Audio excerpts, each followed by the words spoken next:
Boa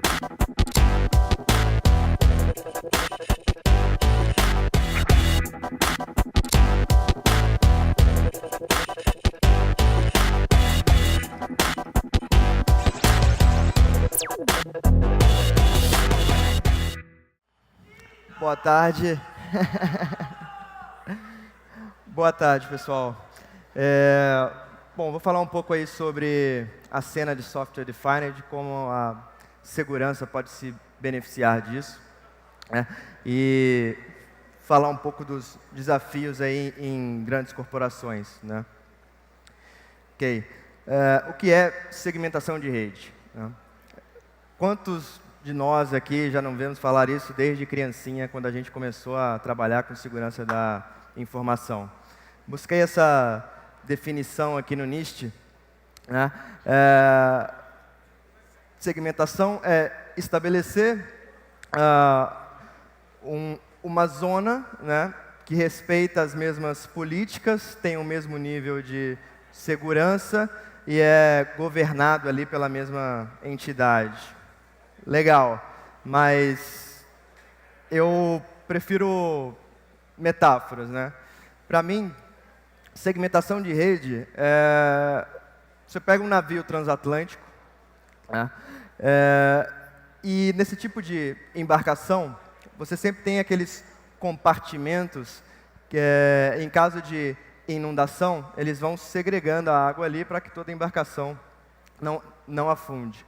Para mim, segmentação de rede está muito ligado a esse mesmo pensamento, né? Se alguma violação do casco do navio ocorrer, eu só vou afetar aquele compartimento, né? A mesma coisa vale para redes de computadores, né? Esse é o fundamento básico aí da segmentação de rede. Estou falando um pouco disso aqui porque eu queria nivelar um pouco dos conceitos e aí a gente começa a aprofundar um pouco mais a discussão, ok? Por que segmentação de rede é importante? Bom, existem N motivos, mas no mundo de hoje, com as ameaças avançadas, né, eu peguei alguns highlights aqui, por exemplo, do Departamento de Defesa da Austrália, e ele dizendo categoricamente que segmentação de rede é um dos métodos mais efetivos, né, para a gente mitigar ali o risco do que a gente chama de segundo estágio de qualquer processo de intrusão, né, que é a movimentação lateral, é o cara se espalhando pela sua infraestrutura, né. Outro highlight que eu peguei aí na net também, por acaso é do Search dos Estados Unidos, ele fala a mesma coisa, né? Legal, bacana, mas todo mundo falando disso, o que é o diabo da movimentação lateral, né? Acredito que vários de vocês já saibam disso, mas vou dar um pequeno highlight aqui. Quando ocorre uma intrusão, um breach, próximo passo vai ser sempre o atacante começar a se movimentar dentro da sua infraestrutura, né? E nisso ele vai procurar um host vulnerável, algum exploit, credenciais já de mais privilégio. Então, é muito importante a gente ter isso em mente na hora que a gente está fazendo uma arquitetura de segurança de infraestrutura. Isso se torna parte vital daqueles requerimentos ali, né? Um outro conceito que eu queria elucidar aqui é o famoso jargão aí, quem mexe muito com rede já sabe disso, né? Que é o tráfego norte-sul e o tráfego leste-oeste, né? O que é o tráfego norte-sul? Geralmente a gente está falando ali do tráfego de rede que está saindo do perímetro, né? Tudo aquilo que está saindo do perímetro da sua rede, seja a navegação à internet, o envio de e-mail, ou qualquer outro tráfego que você precise sair do seu perímetro, a gente chama isso de tráfego norte-sul. Já o tráfego leste-oeste é o tráfego que fica dentro do nosso perímetro, né? É uma máquina comunicando com a outra do mesmo perímetro. Pode ser um acesso a um file server, um servidor de aplicação conversando com um servidor de banco de dados, e por aí vai, né? Eu quis chamar a atenção para esse ponto aqui, porque, historicamente, quando a gente pensa em segurança para a rede, e me coloco junto, a gente pensava muito mais em proteger o perímetro, né? E daí a preocupação muito maior com o tráfego no sentido norte-sul, né? Em qualquer rede, qualquer corporação, você vai ver o firewall internet, aí depois você vai ver o firewall de DMZ, e aquela pilha de firewalls, e segmenta VLAN para cá, segmenta VLAN para lá, mas sempre pensando nessa direção de tráfego, né? Existia um status quo que o tráfego leste-oeste, né, o tráfego leste-oeste, ele não seria, bom, está tudo dentro do meu quadrado aqui, então o tráfego leste-oeste, eu preciso me preocupar menos, né? O meu tráfego interno, se eu estou protegendo o perímetro, pô, já estou com uma segurança bem elevada, né? O que esse novo cenário de ameaças avançadas mostra para a gente é que isso já não é mais verdade, né? Isso é falso. Hoje, falando especificamente de devices de rede, você não consegue, sem utilizar outras camadas e outros dispositivos, impedir que um usuário clique num spear phishing e bote um atacante para dentro da sua rede, né? E a partir desse momento que ele está dentro da sua rede, você começa, se ele pega um ambiente onde o tráfego leste-oeste foi deixado de lado, né? A segmentação não foi feita corretamente, ele vai ficar igual faca quente na manteiga, né? Ele vai fazer deitar e rolar, né? Então, é nesse cenário que a gente vive hoje, né? Então, o tráfego leste-oeste, ele começa a ser o grande protagonista hoje, né? Está todo mundo preocupado com isso. E é aí que vão vir os desafios que a gente vai falar mais para frente, né? Hoje, para vocês terem uma ideia, o Facebook diz, né, já saiu na mídia, que cerca de 70%, 80% do tráfego dele é leste-oeste. Só 20%, 25% desse tráfego é norte-sul, né? Então, todo mundo está bem preocupado em como monitorar, como ter visibilidade, como controlar esse tráfego leste-oeste, né? ACL mais VLAN, segmentação tradicional. Acredito que todo mundo aqui já usou esse parzinho, né? Eu já defendi isso aqui piamente, né? Sempre brigava por isso, né? Pô, bem legal, mas pode ser que não funcione mais, né? Hoje, na verdade, ele já não atinge o nível de controle que a gente precisa, né? Além de ter uma complexidade absurda, muito manual, né?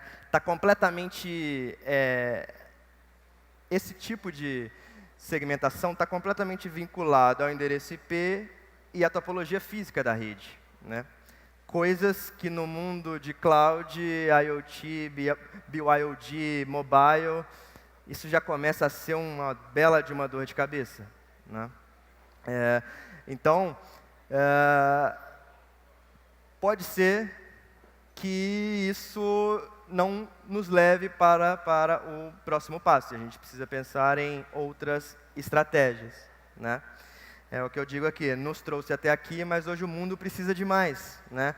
Hoje a gente vem com um negócio querendo subir um produto em uma semana, né? Se eu for falar para esse cara de negócio que uma mudança para subir uma regra de firewall ou alterar uma CL vai demorar coisa de 2 semanas, 3 semanas, eu inviabilizo o negócio, né? E, bom, a gente como profissional de segurança aqui, eu acho que o nosso mindset, a gente tem que estar sempre tentando ser o enabler, né? Ser o cara que vai prover segurança e agilidade que o negócio precisa, né? E nesse mundo onde hoje o usuário ele vai ter um device móvel, ele vai ter um celular, ele vai ter um tablet, ele vai ter um computador. A mobilidade aqui versus a topologia física da rede, isso inviabiliza completamente esse nosso approach tradicional de vincular segmentação de rede à topologia física e endereçamento IP. Eu preciso de mais que isso. Eu preciso de mais informação, eu preciso classificar esse cara de uma forma mais adequada. Porque esse cara ele vai estar num prédio hoje, aqui no Brasil, mas esse executivo ele pode estar em Londres, num escritório dessa mesma empresa, né? E ele vai ter que ter os mesmos acessos. Se eu estiver falando de VLAN, ACL, o endereço IP que ele vai estar, eu perdi o jogo. Das duas, uma. Ou eu afrouxo os controles, e aí eu vou ficar cada vez mais vulnerável às ameaças avançadas, ou eu deixo tão complexo que ou eu vou ficar doido, ou eu vou travar o negócio, e, bom, vocês já sabem dessa história bem aí, né? E aí que vem o conceito de Software Defined Anything, né? Hoje, quem já não ouviu esse conceito, quem já não ouviu Software Defined de alguma coisa, né? Inclusive segurança, né? Para mim, como eu leio esse momento, né? A aplicação evoluiu, o negócio evoluiu, o mundo está cada vez mais digital, né? E nesse aspecto, infraestrutura, desculpe a palavra, era o pau na roda, né? A gente a infraestrutura precisava evoluir para acompanhar esse movimento. E daí o advento dos Software Defined X que eu coloco aí, né? Hoje a gente tem network, storage, compute, security e com certeza vão existir mais Software Defined de alguma coisa, né? Nós vamos falar um pouco aqui sobre segurança e rede, né? Agora eu queria falar um pouco sobre esse conceito de Software Defined, né? Porque infraestrutura é tão difícil alterar, é tão difícil ser dinâmico, é tão difícil acompanhar, né? A gente sempre viu isso. A parte de controle de qualquer dispositivo, seja de rede, de segurança, um firewall, um roteador, um switch, o plano de controle, né, onde a gente definia quais as regras, como configurar, que protocolo ia rodar, de que maneira ia rodar, ele estava sempre acoplado, muito próximo da onde seria feito o filtro de tráfego, o encaminhamento de pacote. Então, a parte de hardware, ela estava sempre acoplada, bem junto da parte de controle. Essa parte de hardware que faz o encaminhamento, que faz o filtro de pacotes, a gente chama de plano de dados, né?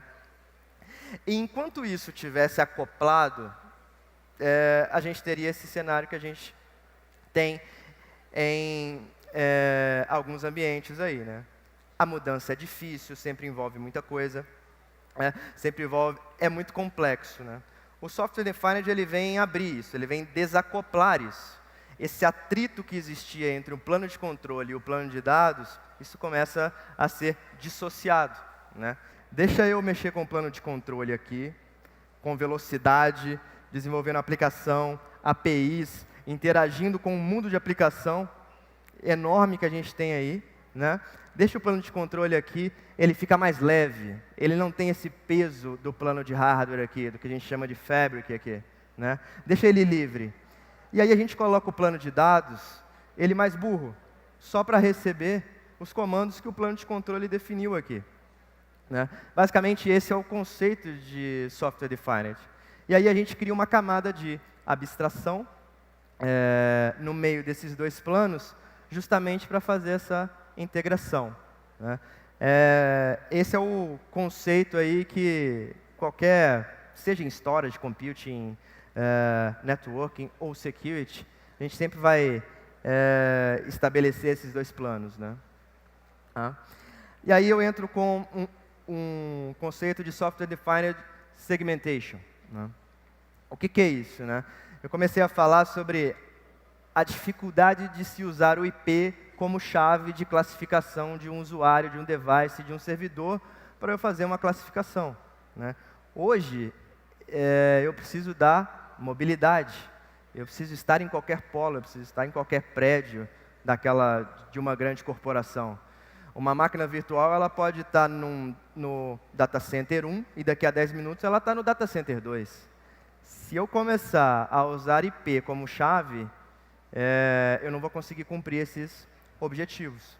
E aí a gente entra com uma nova forma de classificação disso, contexto, né? Eu pego o usuário, eu pego a função dele, eu pego o dispositivo que ele está acessando. É um desktop, é um tablet, é um celular, né? E aonde ele está, né? Ele está remoto, ele está dentro de algum prédio daquela empresa, né? Ele está na matriz, ele está em algum branch office, alguma filial, né? E aí eu faço essa classificação dando todo um contexto para esse cara, né? E aí, depois que eu fiz essa classificação e consigo construir regras com ela, aí é fácil eu espalhar, eu propagar essas regras para o plano de dados, que vão ser os equipamentos que realmente vão aplicar a regra em si. É o que vai filtrar tráfego, é o que vai deixar passar, né? Mas ele é burro, e ele não está ligado muito se é um IP, se está na VLAN X. Ele está ligado naquele tag, naquele label que eu dei para o pacote daquele usuário. Esteja ele num tablet, num celular ou num desktop, né? E aí eu desacoplo esse plano de controle, mas ainda torno ele mais simples, mais ágil, mas ainda assim estou fazendo controle, né? Esse é o princípio básico aí do Software Defined Segmentation, né? Classificação é plano de controle, propagação ainda é plano de controle, em algumas soluções pode ser um meio a meio, plano de dados com plano de controle, e o filtro de tráfego vai ser o plano de dados propriamente dito, né? Essa ilustração aqui é só para dar uma ideia, né? Onde um usuário conectado a um switch, ele faz a classificação daquele usuário, baseado em várias informações, né? Ele pode pegar a identidade desse cara também com Active Directory ou o que seja. A partir desse momento, as regras já estão definidas para aquele grupo de classificação, para aquele contexto. Essas regras são propagadas para todos os devices. E aí eu estou colocando roteador, switch, o firewall do data center, mas isso aqui serve para cloud, tá? Isso aqui pode ser NFV, Network Function Virtualization, pode ser devices virtuais. Falar do mundo físico, do mundo virtual aqui nesse conceito não importa muito, né? É uma fabric, é uma camada, seja ela virtual ou não, que vai receber as regras que você colocar, né? E aí eu começo a ver uma outra forma de manipular essas regras, né? Eu começo a trabalhar com contexto e recursos, né? Igual a gente está vendo aqui, um employee, né? Ou um desenvolvedor, ele vai acessar o data center, mas não vai acessar a internet. Só que são contextos, né? Eu não estou falando mais de IP, eu não estou falando mais do IP do prédio 1, o IP do prédio 2, o IP do prédio 3, né? Eu estou falando daquele contexto, esteja ele onde ele estiver, esteja no data center 1, 2, 3. É isso que, essa mobilidade que eu acho que o mundo de aplicação já trouxe, né? E infraestrutura está trazendo agora. Já evoluiu bastante, mas ainda tem um caminho a seguir aí, né? E aí eu trago um caso de uso aqui, eu chamo de microsegmentação. Está sendo muito utilizado aí, vários vendors já estão utilizando esse approach, mas eu trago ele aqui para ameaças avançadas, né? Bloqueio de movimentação lateral, né? A gente tem um cenário aí, 2 usuários na mesma rede, na mesma LAN, na mesma VLAN ali, o mesmo gateway, o mesmo switch, né? E aqui é um caso simples e clássico, onde esse tipo de approach já pode ser utilizado de forma eficiente, né? Porque eu acho que todos, quando eu comecei a falar, pensar, tá, beleza, agora eu estou falando de contexto, mas a principal informação aí que grande parte das corporações, essa informação nunca é fácil de se saber, é quem pode acessar o quê, né? A classificação da informação, geralmente tecnologia e negócio nunca estão alinhados, segurança também cobra, mas não consegue receber essa informação também. E aí, pô, eu tenho todas as ferramentas para fazer essa classificação, mas eu não sei que regra construir porque eu não tenho essa informação de forma clara, né? O cara do RH, ele vai poder acessar o sistema tal? O cara da tesouraria, o cara do marketing, ele vai poder acessar aquele sistema específico ou não? Essa informação sempre é muito difícil de receber, mas é lógico que isso tem que ser feito. Mas o ponto aqui é que mesmo sem saber disso, mesmo sem saber o que esses dois usuários têm que acessar, pensando em ameaça avançada, de uma coisa eu já sei. Eles não precisam se falar entre si, né?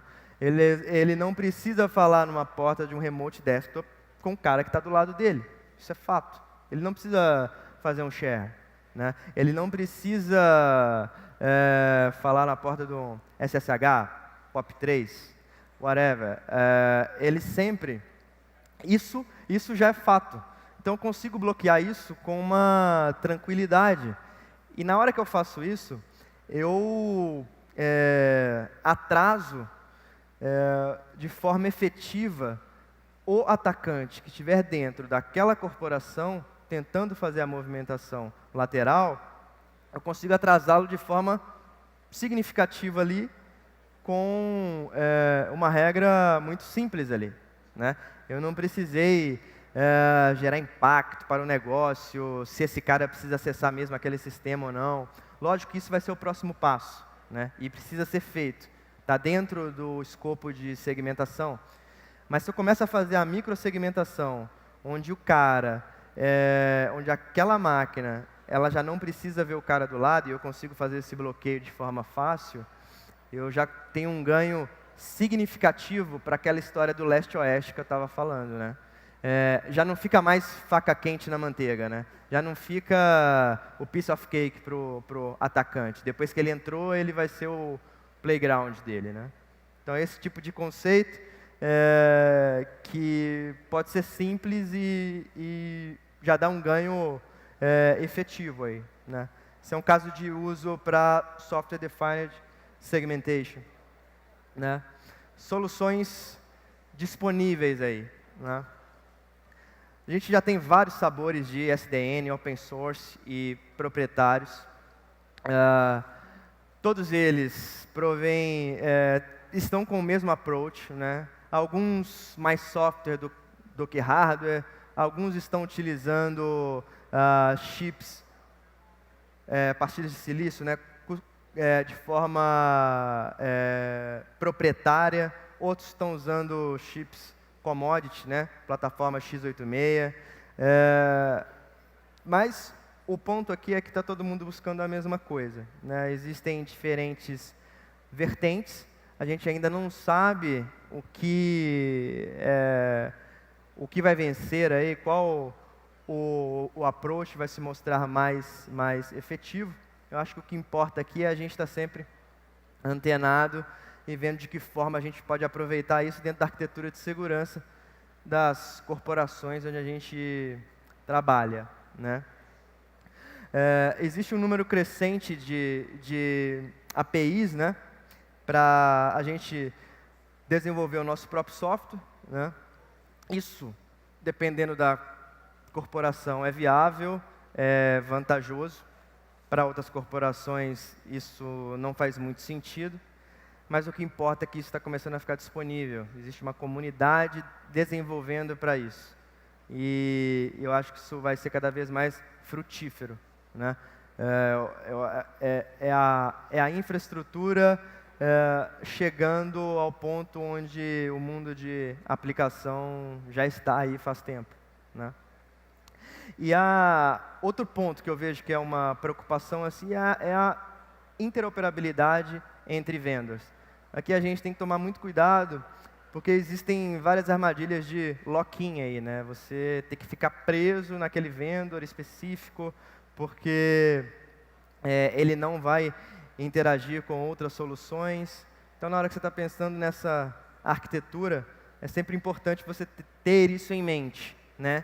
Daqui a 3 anos, daqui a 5 anos, como você vai estar, né? Amarraram a bola de ferro no seu pé ou não, né? Tem tudo isso que precisa ser considerado aí, né?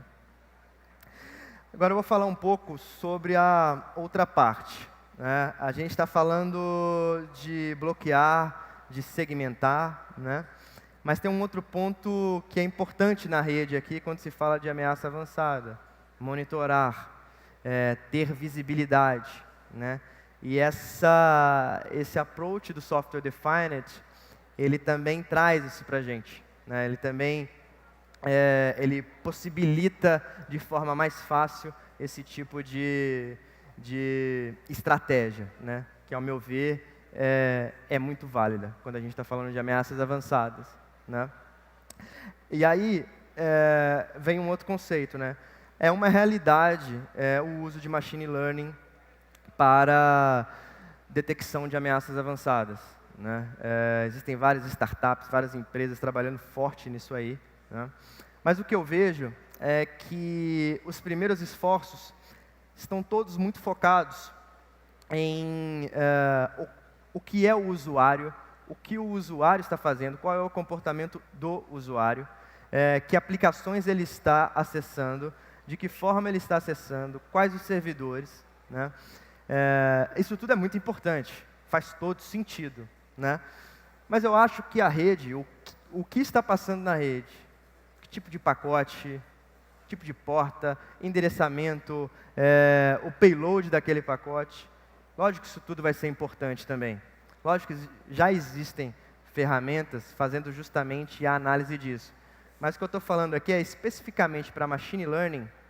Eu acho que essa vertente ela está muito focada nesses dados de usuário, aplicação, e aí eu acho que a rede tem muito a contribuir. Esse tipo de informação dentro de um modelo matemático, para ser colocado ali, é um tempero a mais ali nessa parte de detecção. E aí eu vejo que o mercado acordou para isso, né? Hoje existem várias empresas que estão fazendo exatamente isso, né? Lógico que já se dividiu os pensamentos aí, né? A gente vai falar de alguns cenários aqui, mas o importante é que começou-se a pensar nisso, e é uma informação que sempre esteve lá, e acho que bom que a gente já tem ferramenta e já está começando a pensar em como aproveitar isso, né? Que é o que eu estou falando aí, né? A gente pode usar isso para movimentação lateral, scans, tentativas de extração de informação, todo esse beabá que a gente já sabe de ameaças avançadas. Eu acho que as informações dos devices de rede que sempre estiveram ali podem ajudar a gente bastante quando a gente está falando de machine learning aí e detecção preditiva de ameaças, né? E aí a gente tem alguns cenários, né? O primeiro cenário, que eu chamo de pacote completo, aí, o raw data, dado cru, é você realmente espelhar o tráfego inteiro e colocar isso para dentro de um repositório e começar a moer aquilo ali com machine learning, né? É o cenário ideal do ponto de vista de segurança, né? Eu tenho tudo ali, eu tenho payload, eu tenho header, eu vou conseguir ter a melhor visão e os meus modelos eles vão ser mais assertivos, né? Porém, eu tenho algumas desvantagens aí, né? Porque aqui, Quando você fala de ameaça avançada, pô, legal. Se eu pego o meu tráfego norte-sul, beleza, eu pego o meu tráfego de navegação, meu tráfego de e-mail, que está saindo para a internet, o que está entrando da internet, aí eu já pego o callback, eu já faço bastante coisa aí, né? Mas a partir do momento que esse cara entrou, o que vale a pena olhar também é o tráfego leste-oeste. E o tráfego leste-oeste, aí a coisa complica. Eu não estou falando só de um data center, eu estou falando de uma corporação grande, eu estou falando de, sei lá, 10, 12, dezenas de prédios. Pô, se eu começar a espelhar a porta de switch de cada máquina aí, o negócio vai começar a complicar, mas, assim, tudo é possível. Tudo vai depender do apetite de risco daquela corporação, né? Aí eu já vou ter que entrar com um packet broker aí, né? É um device feito exatamente para isso, né? O recurso de espelhamento de tráfego em todo device de rede é muito pequeno, né? Ele não foi feito para isso, foi feito para troubleshooting. A gente está usando agora de uma outra forma, né? Aí que entram os packet brokers, que é justamente fazer esse espelhamento para o device de rede que está lá. Quando eu começo a falar que eu vou começar a espelhar tráfego da camada de acesso, de uma campus network, né, de uma rede corporativa onde tem estação de trabalho ali, isso começa a ficar bem mais complicado do que a historinha que eu estava contando aqui do tráfego norte-sul, do tráfego de proxy, e-mail. Só que vai ser importante, cada vez mais importante, o tráfego leste-oeste. E esse tráfego entre estações de trabalho. Isso vai ser cada vez mais importante nesses modelos de machine learning.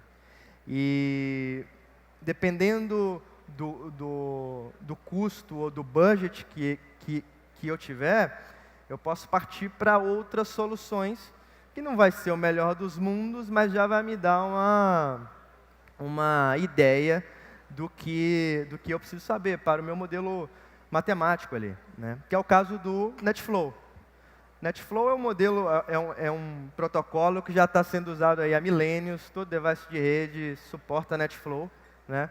Alguns via software, outros via hardware, mas o ponto é, nós de segurança já estamos usando NetFlow aí para fazer detecção de ataques de DDoS, o cara de rede usa para ver interesse de tráfego na internet, se ele vai comprar tráfego daquele provedor, se ele não vai comprar tráfego. Tudo isso está muito já azeitado. A gente é bem maduro no uso do NetFlow.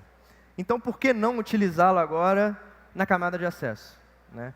Por que eu não começo a ficar interessado no NetFlow para o tráfego leste-oeste? Porque eu sempre usei o NetFlow para o tráfego norte-sul, mas por que não usar para o leste-oeste, né? Só de eu ter interface IP, porta de destino, IP de origem, IP de destino, eu já posso, falando de aprendizado de máquina, já posso evoluir muito na questão de detecção de alguma anomalia da rede ali. Então, nesse aspecto, entre ter nada e ter só o NetFlow, pode ser um super avanço aí, né? Qual caminho seguir? Eu acho que para mim não tem certo ou errado. E você não vai seguir por um caminho ou vai seguir pelo outro. Eu acho que assim, vão ter regiões da rede onde você vai topar ter o pacote inteiro. Onde você vai topar espelhar tudo e guardar tudo, né? Vai ser um custo grande, mas você vai topar. É muito crítico ali aquela região da rede. Outras regiões da rede podem não ser tão críticas, mas você não vai ficar sem visibilidade. Você vai com o NetFlow, né? Essa coleta de informação sempre vai ser válida, né? Então, a gente como profissional de segurança nessas grandes corporações, eu acho que a gente tem que sempre fazer do limão uma limonada aí, né? A gente tem que ter a melhor ferramenta para melhor função. Eu acho que esse é o ponto específico ali. Não tem que ser tão xiita, ou eu vou por aqui ou eu vou por ali. Eu vou com os dois caminhos. Depende da onde e do caso que ou do mosquito que eu quero matar, né? Considerações finais aí, né? SDN and Security, ou Software Defined Anything, incluindo segurança, entrega para a gente funcionalidades aí que vão ser importantes de agora para frente no combate a ameaças avançadas. Isso é fato, tá? Porém, a gente tem que tomar cuidado com as apostas, né? Ainda é muito incipiente algumas dessas áreas, né? E aí ainda há muito espaço para amadurecimento. Então a gente tem que tomar cuidado aí em algumas apostas. Eu acho que pilotos começar com certas partes da rede e aí a gente vai ficando cada vez mais maduro naquilo. Eu acho que essa é a melhor forma de seguir nesse novo mundo aí, né? A infraestrutura de segurança, é fato, ela vai precisar acompanhar o que todas as outras áreas da infraestrutura fizeram, né? A gente tem que estar nesse mesmo caminho para acompanhar as demandas de negócio e tudo que está vindo por aí. Então, o mindset que eu queria deixar aqui o que nos trouxe até aqui pode não ser o que vai levar a gente para o próximo passo, né? Então, eu acho que é nosso papel aqui estar sempre pensando como profissionais de segurança, sempre pensando em como inovar, né? E pensando no que a gente tem e como isso pode ser utilizado. A gente sabe da dificuldade de conseguir investimento em alguns projetos de security, e eu acho que quanto mais a gente explorar, fazer muito com pouco, como esse caso do NetFlow, várias informações que já estão aí, é só a gente pegar, é só a gente usar, vários softwares open source. Eu acho que a gente nunca tem que sempre ter uma visão enviesada, a gente tem que estar olhando ali de forma holística. Eu acho que esse é o ponto aí que queria deixar aqui para todo mundo, né? Obrigado.